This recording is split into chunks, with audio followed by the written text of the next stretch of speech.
ये जन सैलाब देखिए, देश की राजधानी दिल्ली में संसद भवन के ठीक पास जंतर मंतर पर बामन मेश्राम ने ईवीएम घेराव का कॉल दिया था। महमूद पराचा, राजेंद्र पाल गौतम, करनी सेना, तमाम मुस्लिम संगठन, एक जन सैलाब उमड़ा हुआ है। और सोचिए, बारिश का मौसम है, टिप टिप बारिश हो रही है, लोगों को उम्मीद नहीं थी कि कोई आएगा, लेकिन कितना बड़ा जन सैलाब है इस तस्वीरों में देख सकते हैं। और नेशनल दस्तक आज आपको पूरा दिन दिखाएगा। लेकिन सोचिए, इस देश की मनुवादी और जातिवादी मीडिया इस देश के 90-95% लोगों के खिलाफ है। नमस्कार, मैं शंभू कुमार सिंह और आप देख रहे हैं नेशनल दस्तक। इस देश का टीवी अखबार इस देश के बहुजन, इस देश के किसानों के खिलाफ है। किसानों का आंदोलन नहीं दिखाता है, वो ईवीएम के खिलाफ आंदोलन नहीं दिखाता है, वो सपा, बसपा, आरजेडी, जेएमएम का आंदोलन नहीं दिखाता है, रैली नहीं दिखाता है। और अब तो यहां तक कि मायावती हो या ममता बनर्जी हो या अखिलेश यादव हो, किसी को नहीं दिखाता है। सोचिए, देश की राजधानी दिल्ली में संसद भवन के पास इस तरह का जन सैलाब उमड़ा है। आप कल्पना कर सकते हैं कल क्या हुआ चंडीगढ़ में। सोचिए, चंडीगढ़ में एक बीजेपी के कार्यकर्ता को पहले तो अधिकारी बना दिया गया, उसके बाद उसने 8 वोट रद्द कर दिए और बीजेपी को मेयर बता दिया। अब आप कल्पना कीजिए कि जो पार्टी बैलेट पेपर 35 वोट में इतनी बड़ी बेईमानी कर सकती है, कैमरे पर 7-8 वोट रद्द करके चुनाव जीत सकती है, वो ईवीएम में क्या क्या बेईमानी नहीं करती होगी। अरविंद केजरीवाल ने तो यहां तक कह दिया कि गलती से अगर इंडिया गठबंधन 2024 में चुनाव जीत गया तो नरेंद्र मोदी डोनाल्ड ट्रंप की तरह कुर्सी ही नहीं छोड़ेंगे।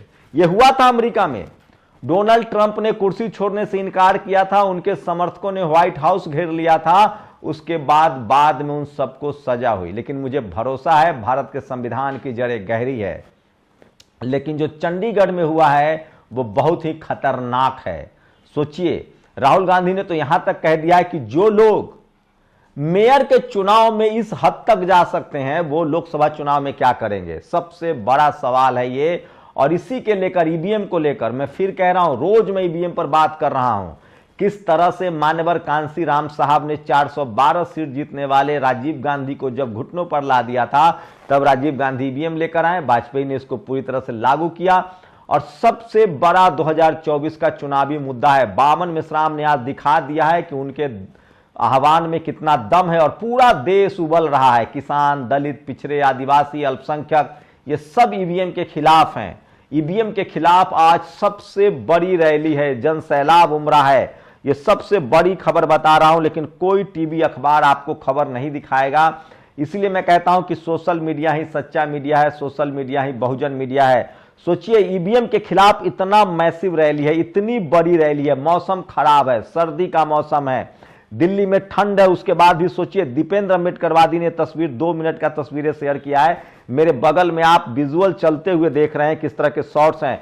मैं बहुजन समाज से अपील करता हूं, जितने लोग इस आंदोलन में आए हैं, आप कुछ मत कीजिए, आप सिर्फ 1 मिनट 2 मिनट के जो वीडियो है उसको ट्विटर पर ट्रेंड कीजिए, ताकि पूरी दुनिया को पता चल सके कि भारत में ईवीएम से चुनाव होता है और वहां की जनता ईवीएम के खिलाफ है। बामन मेश्राम ने 1 मिनट 11 सेकंड का एक वीडियो ट्वीट किया है। जहां तक आपकी नजर जाती है, सोचिए कितना बड़ा जन सैलाब है, लाखों लोग हैं, बिना पॉलिटिकल पार्टी के समर्थन का। जनता किस तरह से नाराज है, देश की सबसे बड़ी रैली है। लेकिन सोचिए, इस देश की मनुवादी मीडिया ने जब 10 लाख लोग रामलीला मैदान में जुड़ते हैं, जो ओपीएस के खिलाफ प्रदर्शन कर रहे थे, उसको नहीं दिखाया। तो ये सरकार मीडिया के दम पर चल रहा। एडवोकेट नरेंद्र ने, देखिए, चुनाव आयोग चोर है, क्या आप मानते हो? सोचिए, लोग मजाक उड़ा रहे हैं कि इस देश में दो ही बात सच है कि चुनाव आयोग दबाव में नहीं है और ईवीएम से गड़बड़ी नहीं हो सकती है। तो आज की सबसे बड़ी खबर है जो दिखा रहा हूं, हितेश सगाठिया, तो देश भर के लोग यहां जमा हुए हैं। नेशनल दस्तक पर बड़ी ग्राउंड रिपोर्ट भी आपको देखने को मिलेगी। सबसे बड़ी खबर बता रहा हूं, किस तरह से दिल्ली में चुनाव आयोग के खिलाफ, ईवीएम के खिलाफ सबसे बड़ा मैसिव प्रोटेस्ट है। मूल निवासी विक्रम रावण, देश भर से 5 लाख से ज्यादा स्वाभिमानी लोग चुनाव आयोग पर मोर्चा संभाले हुए हैं। मोदी मीडिया नहीं दिखाएगा, ये सबसे बड़ी खबर है। बैन ईवीएम, 5 लाख से ज्यादा लोगों का एक बड़ा जन सैलाब जो है वो दिल्ली में उमड़ा है खराब मौसम के बाद। लेकिन बहुजन समाज के पास टीवी अखबार नहीं है, उसका नतीजा देखिए। इसके ईवीएम से जंतर मंतर लाइव, राजेंद्र पाल गौतम है जो इस सभा को संबोधित कर रहे हैं, इसमें करनी सेना, सिख समाज, अल्पसंख्यक समाज, महमूद पराचा, तमाम वो लोग, बामन मिश्राम ने कॉल दिया था, मैसिव आंदोलन है, ये बड़ा आंदोलन है। सोचिए टीवी अखबार पर अगर ये खबर चल जाए तो चमत्कार हो जाएगा, लेकिन टीवी अखबार नहीं दिखाएगा। सबसे बड़ी खबर बता रहा हूं, 5 लाख से ज्यादा लोग दिल्ली में जुटे हैं ईवीएम के खिलाफ, तो ये सबसे बड़ी खबर है। लेकिन इस देश का टीवी अखबार आपके खिलाफ है, वो आपको नहीं दिखाएगा। बहुजन समाज को अब कम से कम सचेत होना चाहिए और टीवी अखबार का सीधा सीधा बहिष्कार कीजिए। सोचिए किस तरह से टीवी अखबार आपके नेताओं को बदनाम करता है। तेजस्वी यादव को बदनाम कर रहा है, हेमंत सोरेन को बदनाम कर रहा है, यहां तक कि बीजेपी और नीतीश कुमार में नीतीश कुमार को गाली पड़ रही है, जबकि यह सच है। नीतीश कुमार ने आज ठीक कहा है कि चूंकि कांग्रेस मुझे चाहती नहीं थी, कांग्रेस ढाल मटोल का रवैया अपनाई थी, इसलिए हम इंडिया गठबंधन से निकल गए, तो हमें किसी गठबंधन में तो जाना ही था। यह बात भी फैक्ट है। लेकिन सोचिए हर बार बीजेपी मिला लेती है नीतीश कुमार को, तो बीजेपी पर सवाल नहीं उठता। इसका मतलब चित्त भी मेरी, पट भी मेरी।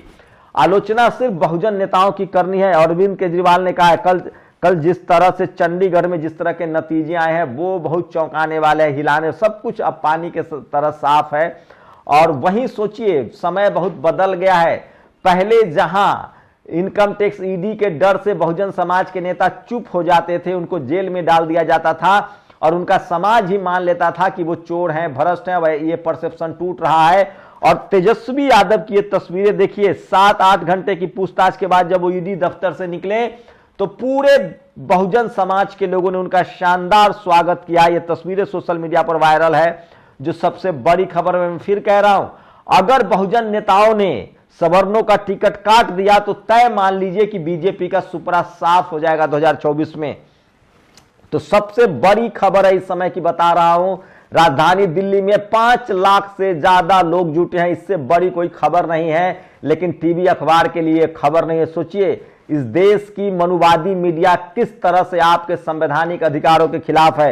ये तस्वीरें देखिए किस तरह से बिहार की राजधानी पटना में जो युवा हैं वो भर्ती के लिए, रेलवे में भर्ती के लिए आंदोलन चला रहे हैं। ये भी टीवी अखबार से खबर गायब है। मतलब इस देश का जो मनुवादी मीडिया है, टीवी अखबार है, वो आपके बच्चों के खिलाफ है, आपके नस्लों के खिलाफ है, आपके संवैधानिक अधिकार के खिलाफ है, आपके वोट के खिलाफ है। ये मनुवादी का गिरोह है और एक जाति का गिरोह है। ये एक जाति का अड्डा है, मालिक वही, पत्रकार वही, और इसका काम है सिर्फ बहुजन नेताओं को बदनाम करना। इसलिए दलित, पिछड़े, आदिवासी, किसान, अल्पसंख्यक, ध्यान से सुन लो, कान खोलकर सुन लो, इन मीडिया के चक्रों में मत पड़ो। और बड़ा खुलासा किया उदित राज ने। Bharat electronics limited EVM machine बनाती है जिसमें 7 में से 4 निर्देशक बीजेपी के नेता है। नए खुलासे से पता लगा है कि ईवीएम की चिप में एक बार नहीं कई बार लिखा या प्रोग्राम किया जा सकता है। अभी तक प्रचार था इसमें कुछ बाहर नहीं डाला जा सकता, वो गलत था। ऐसे में कैसे निष्पक्ष चुनाव हो सकता है, सबसे बड़ी खबर है। तो सोचिए एक बीजेपी के नेता ने 7 पोस्ट बैलेट जो है रद्द कर दिया, तो ये सबसे बड़ी खबर है। और सोशल मीडिया की वजह से सब कुछ दूध का दूध और पानी का पानी हो रहा है। सबसे बड़ी खबर बता रहा हूं, ईवीएम सबसे बड़ी खबर है।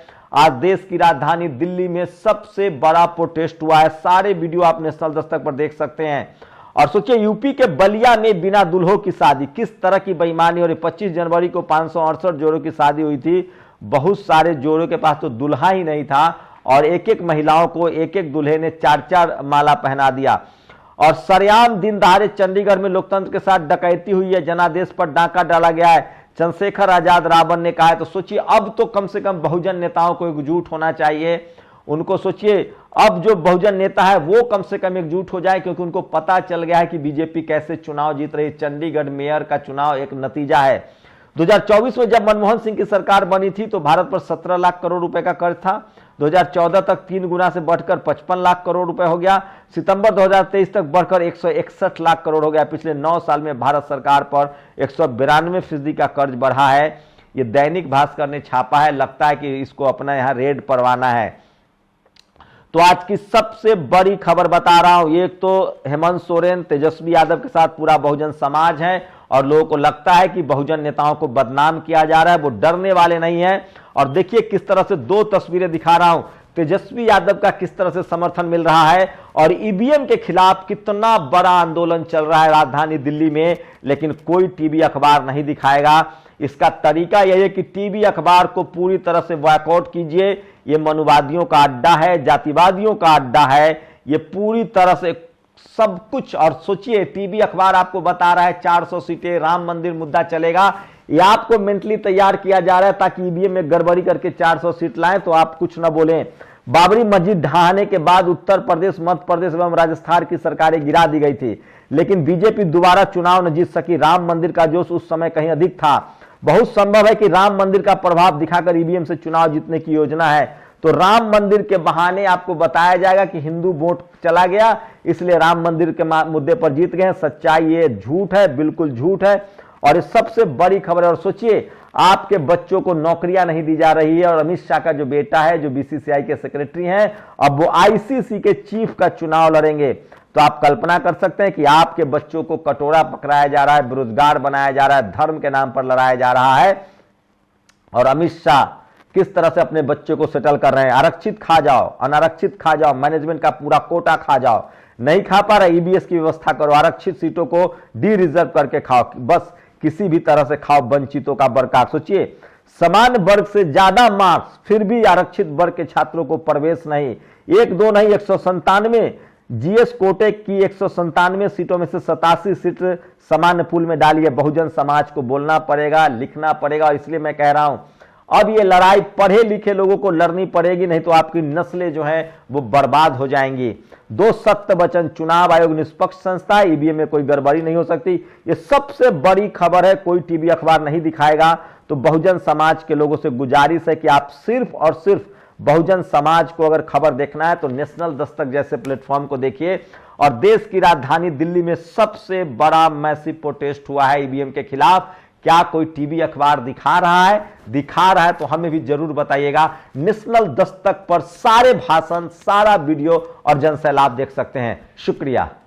नेशनल दस्तक की आपसे गुजारिश है कि अगर इसको बचाना चाहते हैं तो नेशनल दस्तक को सब्सक्राइब करने के लिए रेड कलर के सब्सक्राइब बटन को दबाएं, फिर बेल आइकन की घंटी दबाएं। नेशनल दस्तक को बचाने के लिए बहुत जरूरी है कि हर खबर को शेयर करें, लाइक करें, कमेंट जरूर करें।